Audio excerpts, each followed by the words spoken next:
अहमदाबाद के मसरूफ जुहापुरा इलाके में मुसलमान औरतों की दिलचस्पी मेकअप का सामान बेचने वाले एक नए स्टोर में है। सामान परखती खरीदती ये महिलाएं सिर्फ खरीदारी नहीं कर रही हैं, बल्कि गवाह हैं भारत में एक नई शुरुआत की। ईबा पूरी मुस्लिम कम्युनिटी बोलो या सारे लोगों का बोलो, वो एक लाइट बन के आया है जिसमें मतलब सब यूज़ कर सकते हैं। इंडिया में ये फर्स्ट टाइम आया है हलाल प्रोडक्ट्स, तो इसलिए सेफ़ है, अल्कोहल नहीं है और कोई एनिमल क्रूएल्टी नहीं है इसके प्रोडक्ट्स के अंदर। ये एक नेचुरल प्रोडक्ट है और इसको वियर करने के बाद भी अपनी नमाज और वो कर सकते हैं।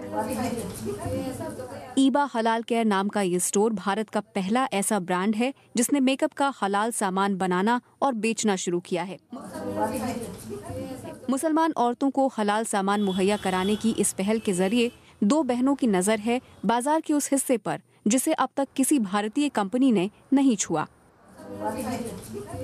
ये सबके लिए है। हलाल is a philosophy of life, it's a way of life, जो एक ज़िंदगी जीने का तरीका है जो सबके लिए एप्लीकेबल है। हमारे जो कस्टमर आते हैं वो मुस्लिम्स भी आते हैं और नॉन मुस्लिम्स भी आते हैं, और जब उन्हें पता चलता है कि हलाल प्रोडक्ट्स जब होते हैं कॉस्मेटिक्स तो वो वीगन भी होते हैं, तो they are really interested in the vegan and vegetarian concept as well.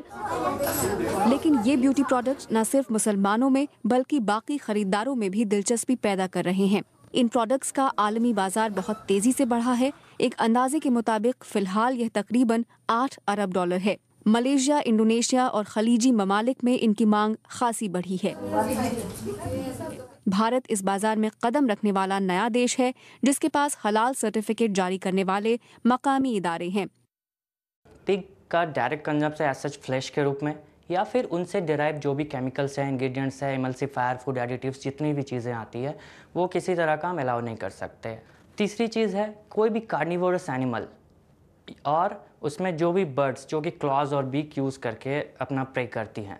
Ahmedabad में खुले स्टोर ने मुसलमान महिलाओं को एक मुतबादिल तो दिया है, लेकिन मसला सिर्फ उनके एतमाद का नहीं है। कौमी और आलमी सतह पर हलाल सर्टिफिकेट जारी करने वाला कोई एक मुनज़्ज़म इदारा नहीं है और न ही इसके यकसां मेयार। Swati Bakshi, BBC news, Gujarat.